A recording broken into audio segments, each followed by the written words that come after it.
साधू महात्म्याने सांगितलं ह्याला रुद्राक्षाची माळ मी घातल्याशिवाय इथून जाणारच नाही. त्याला कळलं साधू महात्मा मला रुद्राक्षाची माळ घालणार आहे, म्हणून त्यांनी कुलूप लावून ती दरवाजा पॅक केला महाराज. पण साधू महात्मा जिद्दी असतो, जो तत्वाला सोडत नाही. लक्षात घ्या मी काय सांगतो, जो तत्वाला सोडत नाही त्याला साधू म्हणतात. जो तत्वाच्या बंधनात कधीच राहत नाही त्याला संधी साधू म्हणतात. सज्जनांनो सांगून जाईन 2 मिनिटात. नाथ महाराजच्या गोदावरीच्या गंगेमध्ये स्नान करत होते, इंचू हात येत होता व साधू महात्म्याचा धर्म होता जीवाला वाचवण्याचा. म्हणून नाथ महाराजांनी इंच्याला उचललं पाण्यातून. पण इंच्याचा काय गुणधर्म होता व काय दंश करायचा. साधू महात्म्याने इंच उचलला आणि इंच्याने दंश केला. 100 वेळा नाथ महाराजांनी विंच उचलला आणि 100 वेळा महाराज त्या विंचाने काय केला, दंश साधू महात्म्याला केला. नाथ महाराजांनी नाथ महाराजांचा गुणधर्म सोडला नाही आणि इंच्याने इंच्याचा गुणधर्म सोडला नाही. असे जगात लई इंचू आहेत हो, असे जगात लई इंचू आहेत. काय सांगतो, अरे साधू महात्मा त्याला म्हणतात जगाच्या कल्याणा संतांच्या विभूती आणि देह कष्टविती परोपकारे. जो देहाला कष्ट होतो आणि समाजाला महाराज बाहेर काढतो आणि योग्य मार्गाला नेतो ना, त्याला साधू महात्मा म्हणतो. ज्यावेळेस साधूने ठरवलं आणि त्या मुलाच्या लक्षात आलं, 9-10 तास झालं साधू महात्मा इतक्या थांबायला रिकामाय का, निघून गेला असेल. दरवाजा उघडला बरोबर साधू महात्म्याने हाताला धरला बाहेर वाढ. साधू महात्मा हात सोडायला तयार नाही, मी तत्व सांगतोय. आणि मुलगा हात सोडण्याच्या प्रयत्नासाठी रात्र महाराज तो तळमळ करीत होता, पण साधू महात्म्याने हात सोडला नाही. म्हणून मुलाने विचारलं, तुमची काय इच्छा आहे सांगा, पण माझा हात सोडा. म्हणला माझी काहीच इच्छा नाही, फक्त एवढी रुद्राक्षाची माळ तुझ्या गळ्यात घालायची. ती म्हणला घाला एकदाची. काय म्हणला, एकदाची. आपण म्हणतो का नाही एकदाच त्याच्या घाला. मी कशाला म्हणू, मी कशाला म्हणू त्याच्या कशावर घालायचं ती. त्याने रुद्राक्षाची माळ घातली आणि महाराज काही क्षणात त्याचा मृत्यू झाला. काही क्षणामध्ये त्याचा मृत्यू झाला आणि यमाची चित्रगुप्ताने पाठवलं त्याला घेऊन या. अरे आयुष्याभर ह्या नास्तिकाने देवाचं नाव घेतलं नाही. हा शब्द देऊन आला, देवाला वचन देऊन आला, मी गायन हरनिशी मुखी नाम, एक वेळा मला नरदेह दे, मी देवा तुझं नामच चिंतन करीन. दिले इंद्रिय हात पाय कान, डोळे मुख बोलाया वचन. अरे ज्या देवाने एवढं मोठं इंद्रिय त्याच्या साठी दिलं ना, त्याचा उपयोग त्याने काहीच केला नाही. ऐसा सर्व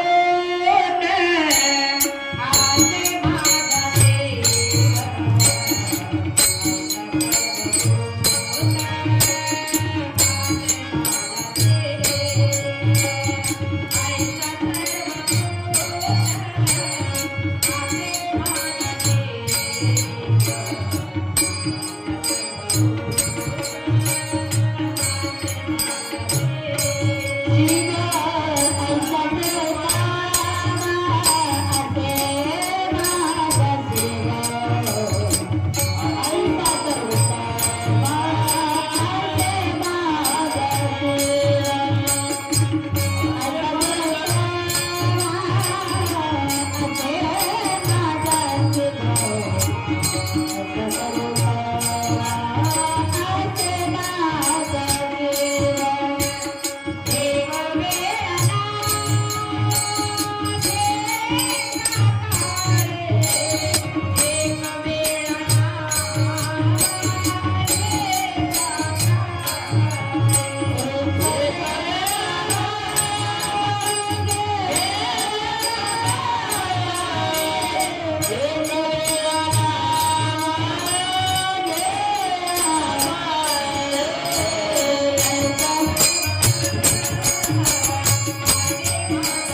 असे माझा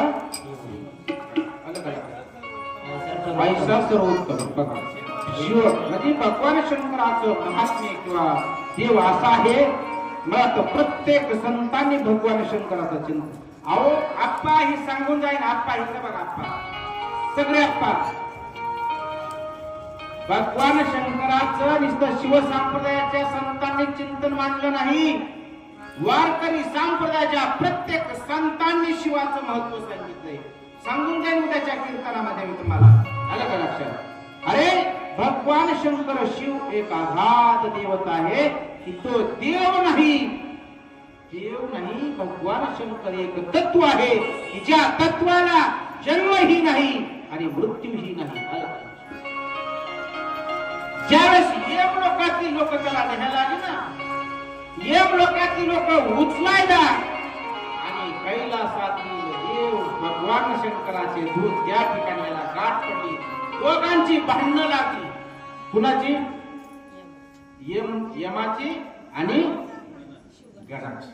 का गण म्हणायचं ही जी गिराईक आहे ती आमचं. आलं का लक्षात? खरं सांगू का, माल घेत असताना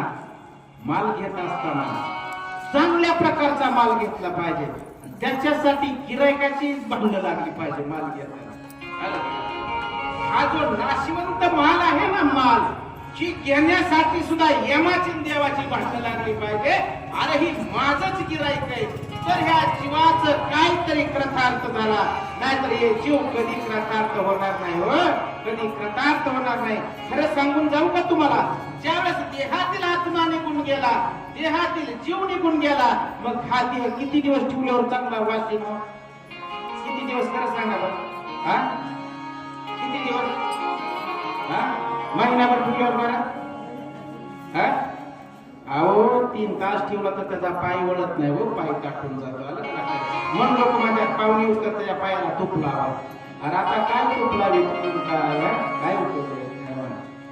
महाराज सांगतात नाशिवंत देह जाणारी आणि आयुष्य खातो काळ आलं का? पुढे जाऊन सांगू का? पुढे जाऊन पाहे पाव उंदीर आणि बोका, पाहे पा उंदीर आणि बोका, ऐसा काळ लोका नेतसे. हो, उंदराचा बोक्याची लय मैत्री का नाही? उंदराच्या बोक्याची लय मैत्री. हा, बरोबर आहे का नाही? एखादा उंदीर आप्पा, एखादा उंदीर ग्लास मध्ये पडावा त्याच्या, आणि ग्लास मध्ये उगा एखादा थेंब असावा आणि ती उंदराच्या जिभीला लागावा. उंदराच्या आणि उंदराने बाहेर यावा, म्हणावा मांजर मांजर तर माझी दासी. अशी लय उंदर जगामध्ये. आलं का लक्षात? मांजर मांजर तर माझी दासी. मग मांजर उंदरापाशी गेली म्हणजे का व स्वामी? मांजर उंदरापाशी गेली म्हणजे का व स्वामी? तुम्ही माझे स्वामी, मी तुमची दासी. मग असं थंडीचं इकडं तिकडं हिंडण्यापेक्षा चला की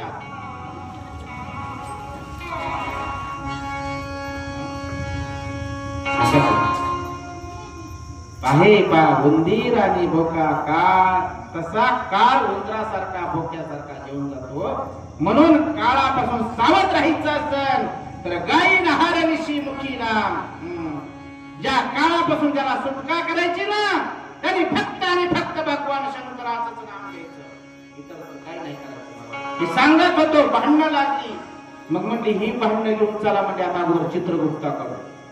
चित्रगुप्ताकडे यम लोकातली बी यम आणि गण बी तिथं कुठं? चित्रगुप्ताकडे. चित्रगुप्ताने यादी काढली. अरे आयुष्यात मध्ये ह्याने काहीच म्हटलं नाही. एका साधूने बळच म्हणलं ह्याला रुद्राक्षाची माळ घातली. आयुष्यात काय केलंय? बळच रुद्राक्षाची माळ घातली. म्हणला मला ह्याचं पुण्य काही कळाना. कशाचं? रुद्राक्षाच्या माळेचं. म्हणला ह्याचं पुण्य जर कळायचं असेल तर आपल्याला ब्रह्मदेवाकडे जावं लागेल. मग ही सगळं नटांबर ब्रह्मदेवाकडे गेलं. ब्रह्मदेवापाशी हीच हकीकत सांगितली. मग ब्रह्मदेव म्हणला मला बी ह्याचं काय गणित पुण्य कळाना. म्हणला चला म्हणला विष्णूकड. परत महाराज ती सगळीजण वैकुंठात गेली आणि विष्णूला सांगितलं. विष्णू म्हणला मला सुद्धा रुद्राक्षाचं महत्व कळा नाही. चला म्हणला आता कुठं? भगवान शंकराकडे. ज्याने रुद्राक्षाची माळ घातली होती का त्यावेळी त्यांनी सांगितलं, म्हणला माझी ताकद नाही यायची आता तिथपर्यंत, तुम्हाला जर मला तिथपर्यंत न्यायचं असेल तर पालखी करा. काय म्हणतो लक्षात घ्या, तुम्हाला जर मला कैलासात न्यायचं असेल ना, पालखी करा आणि पालखीला तुम्ही खांद द्या. सज्जनांनो, पालखी केली, पालखीला खांदा दिला एक यम लोकांच्या लोकांनी, दुसरा ब्रह्मदेवानी, तिसरा विष्णूनी, आणि पालखी कुठे गेली? कैलासामध्ये गेली. भगवान शंकराच्या समोर पालखी ठेवली आणि रुद्राक्षाची माळ महाराज अंतकाळी त्याला बाहेर उतरला. आणि भगवान शंकराला देव प्रार्थना करतात, अगाध महिमा कळला पण रुद्राक्षाचा महिमा कळला नाही. याचा महिमा काय आहे? भगवान शंकराने एकाच वाक्यात उत्तर दिलं, अरे बाळांनो, रुद्राक्षाचा महिमा अजून तुम्हाला कळला नाही का? अंतकाळी रुद्राक्षाची माळ घातली तर त्याला खांदा तुम्हाला द्यावा लागला, ह्याच्यासारखं पुण्य कशात? सज्जनानं, रुद्राक्षाचं महत्व एवढं सांगितलं आहे म्हणून अनेक प्रकारचे चिंतन मांडलेलं आहे, पण आपल्याला पुढे जायचंय. म्हणून रुद्राक्षाचं महात्म या ग्रंथामध्ये शौनक सूतजी शौनकजीला सांगतात की अवश्य रुद्राक्ष धारीच असला पाहिजे, भस्म धारीच असला पाहिजे आणि इष्टलिंग धारीच असला पाहिजे, त्या जीवाचा उद्धार होतो. हर हर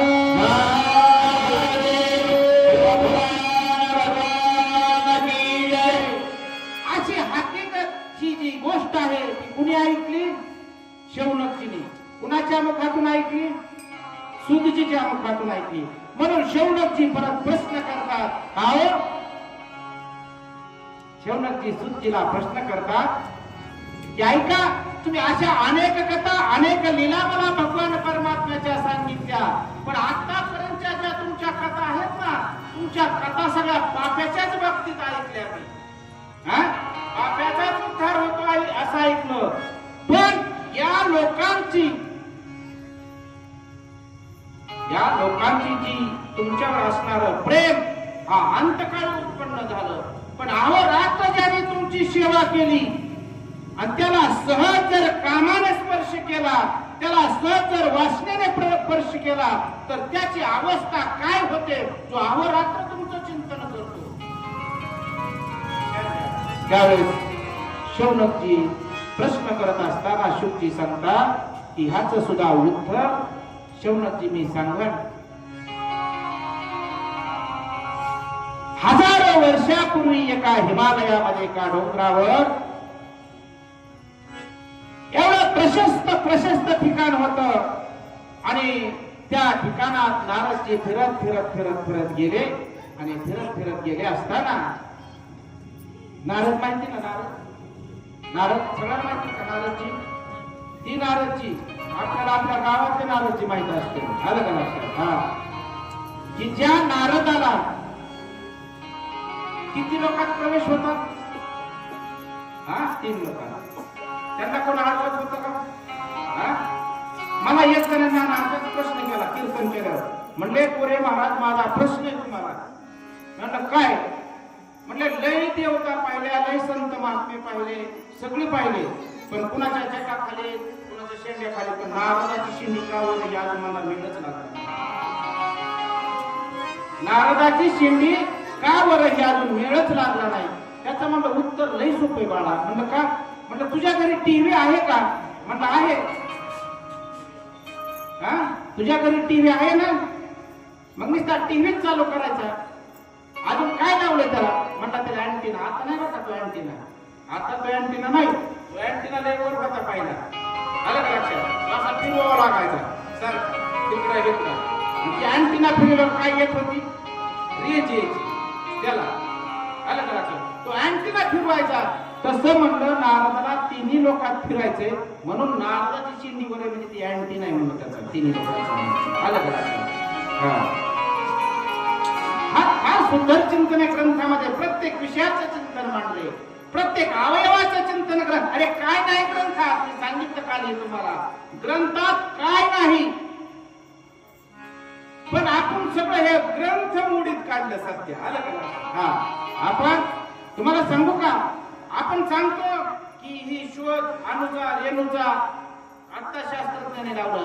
अजिबात नाही, अजिबात नाही. कुणी सांगू द्या, कोणताही शास्त्रज्ञ येऊ द्या आमच्यापाशी, हा शोध आत्ताचा नाही, हा शोध माझ्या संत महात्म्याने अगोदरच लावला. हो, अगोदरच लावला. आमची गीता आलं का लक्षात, आमची ज्ञानेश्वरी, आमचा गाथा, आमचा परमरहस्य, आमच्या लक्ष्मण महाराजांचा गाथा परदेशामध्ये नेला जातो, त्याचं चिंतन केलं जातं आणि त्या चिंतनावर महाराज ही शास्त्रज्ञाचा शोध लावतात. हो, ही शास्त्रज्ञाचा शोध कुणी लावला? अणू. त्यावेळेस तुकोबाराय सांगून गेले, अणू रेणू या ठोकळा. त्यावेळेस त्याच्यावर अणू रेणूचा शोध लागला. महाराज ही सगळं वाङ्मय जे आहे ना, ही वाङ्मय माझ्या संतांचे, ही वाङ्मय माझ्या संतांच्या विचाराचे. म्हणून तर आज आपण जिवंत आहोत. नाही महाराज, झालं का लक्षात? अरे आज आपण या ठिकाणी आनंदाने या ठिकाणी कथा करतो ना, याच्या माग चांगल्या चांगल्याचा हातही लक्षात घ्या. कोणतरी महाराज आमची सुरक्षिता, कोणतरी आमची संरक्षणता करते महाराज, कोण संत करते, कुणाचं वाङ्मय करते. आणि आज या ठिकाणी आम्ही बसतो ना, आमचे देश बांधव आज महाराज वारकरवर आपल्यासाठी अहोरात्र का लक्षात माहित द्या 2 मिनिटासाठी. बरं ठीक आहे, चला असो. हर हर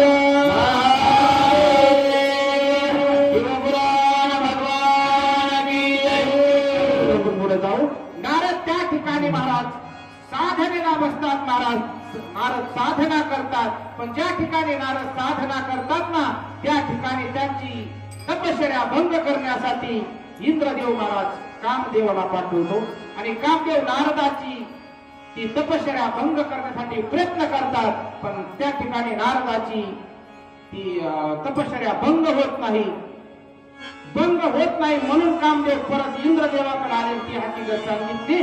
पण त्यावेळेस सांगितलं शौनकजींनी की नारदाची त्या ठिकाणची जी तपश्चर्या आहे ती का भंग झाली नाही. त्याच्या आधी याच ठिकाणी भगवान शंकराने तपश्चर्या केली, म्हणून भगवान शंकराची सुद्धा तपश्चर्या भंग करण्याचा प्रयत्न कामदेवाने केला.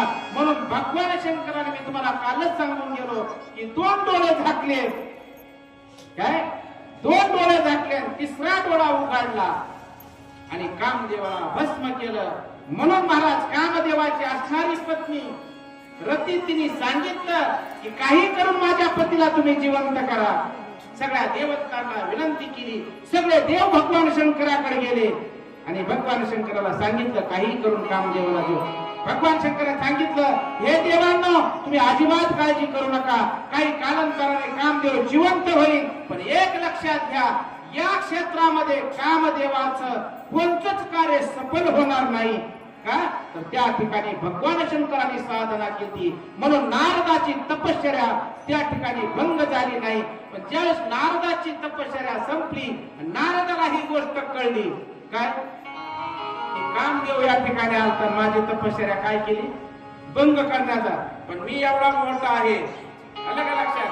त्या ठिकाणी नारदाच्या अंतःकरणात गर्व निर्माण झाला आणि डायरेक्ट नारद भगवान शंकराकडे गेले. नारद कुठे गेले? भगवान शंकराकडे गेले आणि भगवान शंकराला ही हकीकत सांगितली. मग भगवान शंकराने सांगितलं, नारदा मला सांगितलं इथपर्यंत बरं आहे, नारदा मला सांगितलं इथपर्यंत बरं आहे, ही गोष्ट कदापि विष्णूला तू सांगू नको. कुणी सांगितली ही गोष्ट? भगवान शंकराने नारदाला सांगितली. नारदाला लक्षात आलं, नारदाने कैलास सोडलं, नारद डायरेक्ट वैकुंठात आला. आणि तुम्हाला एक सांगू का, पुढे जाऊन एखादी गोष्ट आपण एखादी थोडं झालं का आपल्याला त्याचा लगेच इगोन लगेच अहंकार होतो. तर माणसाला कशाचा बी व्हावा किंवा एक स्टेजवर उभा होतो, स्टेजवर आणि मुख्यमंत्री आलं स्टेजवर, ती खाली उतरलं, ती म्हणला मुख्यमंत्री आल्या मला बोललं. त्याला काय इगो झाला? मुख्यमंत्री बोलण्याचा. मुख्यमंत्री आल्या कुणाला बोललं? मला बोललं. काय म्हणलं खाली उतर म्हणलं. मला सांगा, इगो व्हावा कशाचा तरी व्हावा ना, चांगल्याचा गर्व व्हावा, लक्षात घ्या, चांगल्या कामाचा अभिमान व्हावा. त्यावेळेस नारद डायरेक्ट वैकुंठात आलं आणि भगवान विष्णू विष्णूने पाहिलं देवाने नारदाला, नारदाची स्तुती केली. नारद म्हणजे सोपे नव्हते नारद नारदाची स्तुती केली. नारदाने ही गोष्ट कुणाला सांगितली? विष्णूला सांगितली. मी कामावर विजय मिळवला, मी कामावर विजय मिळवला, मी असं केलं, मी तसं केलं. देवाने सांगितलं नारदा, अहो जगामध्ये तुमच्यासारखा संत महात्माच मी पाहिला नाही. तुम्ही एवढं श्रेष्ठ आहात, तुम्हाला कशाचीच बाधा होत नाही. अरे का एवढे श्रेष्ठ आहात म्हणून नारदाने वैकुंठ सोडलं आणि मधीच भगवान परमात्म्याने शंकराने मोहमाया निर्माण केली आणि सुंदर असं शहर निर्माण केलं. ज्या शहरामध्ये तो राजा आणि ती श्रीपती त्याची मुलगी राहत होती, त्या ठिकाणी महाराज नारद आले आणि त्या ठिकाणी तिच्या विवाहाचा प्रसंग चालू होता. अनेक देशाचे, अनेक राज्याचे त्या ठिकाणी राजकुमार आले. नारद त्या ठिकाणी गेले. ज्यावेळेस नारद त्या ठिकाणी गेले आणि पाहिलं तर त्या राजाने नारदाची पूजा केली, आसन बसायला दिलं. महाराज नारदाच्या पाया पडायला ती मुलगी आली, तिने दर्शन घेतलं. त्यावेळेस तिच्या वडिलांनी सांगितलं की देवा, संत महात्म्याचं भविष्य बघा. मग नारदाने तिचं भविष्य बघितलं. अतिशय सुंदर असणारी ती महाराज कन्या, अतिशय सुंदर. पण नारदाच्या अंतःकरणामध्ये महाराज माया निर्माण झाली आणि वासनेने नारदाच्या अंतःकरणामध्ये प्रवेश केला. प्रवेश केला. ज्या साधू महात्म्याने कधी स्त्रीकडे डोकून सुद्धा पाहिलं नाही ना, अरे जो साधू पाहिला ना, ती आमची माता आहे, ती आमची भगिनी आहे. आणि हेच लक्षात आलं पाहिजे. माझ्या छत्रपती शिवाजी महाराजांच्या लक्षात हीच होतं. एवढी सुंदर मुस्लिमाची मुलगी त्या ठिकाणी नेली आणि सांगितलं हिच्याशी विवाह करा. का विवाह करा? अहो ही अति सुंदर आहे. त्या शिवाजी महाराज सांगितलं, अहो आमची आई जर इतकी सुंदर असते ना, तर आम्ही सुद्धा इतकं सुंदर जन्माला आलो असतो. आम्ही सुद्धा इतकं सुंदर जन्माला आलो. माझे स्वामी विवेकानंद शिकागोच्या सभेत गेले महाराज. सगळ्या ग्रंथाच्या खंडांचा ग्रंथ होता. ज्या ठिकाणी माझे विवेकानंद गेले ना, आणि फिरत सकाळी फेरफटका करीत असताना सुंदर स्त्री गेली आणि सांगितलं, स्वामी तुम्ही माझ्याशी विवाह करा. फार स्वामींचं उत्तर सुंदर आहे. अहो मी तुमच्याशी विवाह का करावा असं तुम्हाला वाटतं मला सांगा. अहो तुम्ही जर माझ्याशी विवाह केला ना, तर तुमच्यासारखा सुंदर, तुमच्यासारखा विचारवंत मुलगा माझ्या पोटी जन्माला येईल. स्वामी विवेकानंदचं उत्तर आहे. तुम्हाला असं वाटतं ना, तर मलाच मुलगा म्हणून समजावं, मलाच मुलगा म्हणून. वाक्य महाराज संतांचं. ज्या वासनेने, ज्या कामनेने ज्या नारदाच्या अंतःकरणामध्ये प्रवेश केला आणि प्रवेश करत असताना महाराज नारदाने त्या ठिकाणी ती मुलगी पाहिली. नारदाची इच्छा झाली. फक्त 10-5 मिनिटात कथा संपवणार आहे. नारदाची इच्छा झाली की ह्या मुलीशी मला लग्न करायचंय. मग मला जर या मुलीशी लग्न करायचंय तर मी सुद्धा कसं असलं पाहिजे? एखाद्या सुंदर मुलीला मला सांगा, बरोबर आहे, प्रत्येकाला आपल्याला कसं वाटतं. पण एक लक्षात घ्या, यातून सांगून जाईल तुम्हाला, अरे सुंदरतेकडे जाण्यापेक्षा महाराज त्या मुलीचं गुण पहा, त्या मुलीचा विचार पहा, त्या मुलीची वागणूक पहा आणि तिच्याशिवाय असं वाटतं का माझा प्रपंच सुखाने झाला पाहिजे, मी आनंदाने प्रपंच केला पाहिजे, तर विचारवंत मुलीशी लग्न करावं. विचारवंत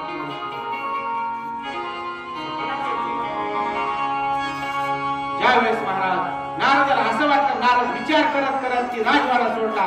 नारदाच्या लक्षात आलं मला जर चांगलं स्वरूप मिळवायचं असेल तर विष्णूकडे गेलं पाहिजे. म्हणून नारदाने टाळी वाजवली, आनंद झाला. म्हणून नारद परत वैकुंठात गेले आणि भगवंताची स्तुती करू लागले. भगवंत प्रसन्न झाले, म्हणले नारदा काय का. मग नारदाने हकीकत असं आहे, मला त्या मुलीशी लग्न करायचंय. आणि देवा तू हे काम फक्त तूच करू शकतो, इतर कोण करू शकत नाही. मी काय करू असं विचारलं. तेव्हा सांगितलं तुझ्यासारखं सुंदर रूप लावण्य सुकुमार मदनाचा पुतळा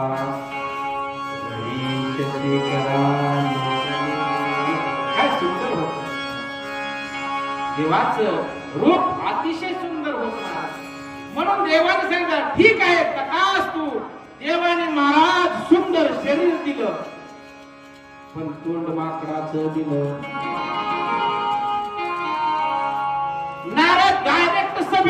सभेत बसले, ज्या खुर्शीवर नारद बसले होते त्यावेळेस महाराज ती कन्या हार घेऊन आता गळ्यात घालणार आहे. नारद एवढे उत्सुक होते, आता ही मलाच हार घालणार, आता ही मलाच हार घालणार. कुणाच्या अंगावर उकळ्या फुटत होत्या?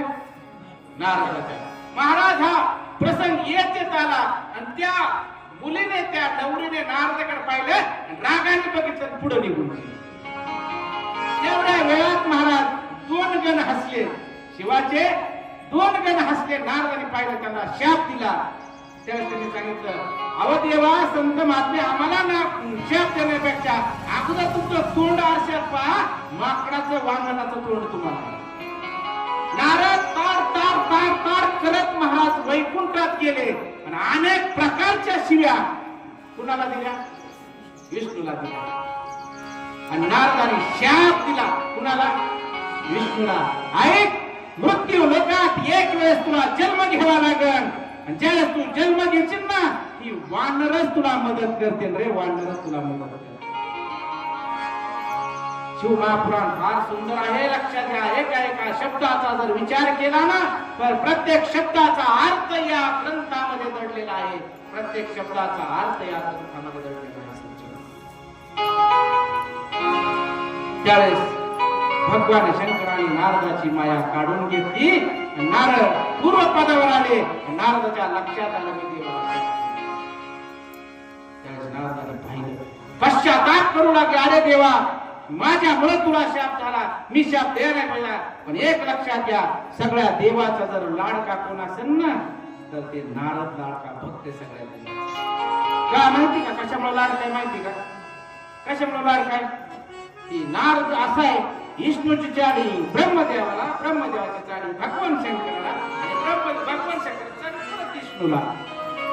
आणि कुणाच्यातच कुणात मेळ लागून देत नव्हता, म्हणून सगळ्याला प्रिय होता, चाड्या लावित होता. पण देवाला कळत नव्हतं, ह्याला चाडी लावणं म्हणतात. लक्षात घ्या, चाडी लावा, चाडी लावा, पण चाडी लावल्याने कळली नाही पाहिजे, ही फार महत्वाचं आहे. आपल्या चाड्या लगेच उघडकीस येतात महाराज. आलं का? आपण लावलेली चाड्या लगेच उघडकीस येतात. म्हणून नारदाने, भगवान शंकराने, महाराज तथास्तु म्हटले, भगवान शंकर विष्णू त्या ठिकाणाहून गेले, माया काढली. नारदाने शिवयात्रा करण्याचं ठरवलं आणि नारद शिवयात्रा करत करत करत आले. एका क्षेत्रामध्ये आले, ज्या दोन शिवगणाला शाप दिलता त्या दोन शिवगणाची आणि नारदाची भेट त्या ठिकाणी झाली. आणि भेट झाल्यावर नारदाला साष्टांग दंडवत केला आणि सांगितलं, हे ऋषीवर्या, हे महात्म्या, तू आम्हाला शाप दिलता त्या सभेमध्ये, आमची चूक असेल आम्हाला माफ कर. त्यावेळेस सांगितलं की तुमचाही उद्धार होईल. विष्णूला काय शाप दिलाय? काय? की मृत्यू लोकात तुम्हाला रामाचा अवतार घ्यावा लागेल. लक्षात घ्या. आणि तुम्हाला कोण सहकार्य करतील सीतेच्या शोधासाठी? वानर सहकार्य करतील. आता ऐका पुढलं, की दोन गण कुणाचे होते शाप दिलेले सभेमध्ये? भगवान शंकराचे हे दोन गण होते. या दोन गणाला शाप दिलेला होता. या दोन गणाला नारद उपशाप देतात की ऐका, मृत्यू लोकात तुम्हाला जन्म घ्यावा लागेल. श्रीमंत राजा होता, रावण कुंभकर्ण या नावाने तुम्ही जन्माला येतात आणि प्रभू रामचंद्र अवतार घेते, तुमचा वध करते आणि तुम्हाला मुक्त करते. उपशाप कोणी दिला? नारदाने दिला. त्या ठिकाणी महाराज त्या दोन्ही गणाने नारदाला नमस्कार केला आणि नारदाची ती शिवयात्रा संपन्न झाली. म्हणून आजच्या शिवकथेला आपण या ठिकाणी पूर्ण विराम देत आहोत. कल मिलेंगे ठीक 2 बजे. माझ्या मनाला गोता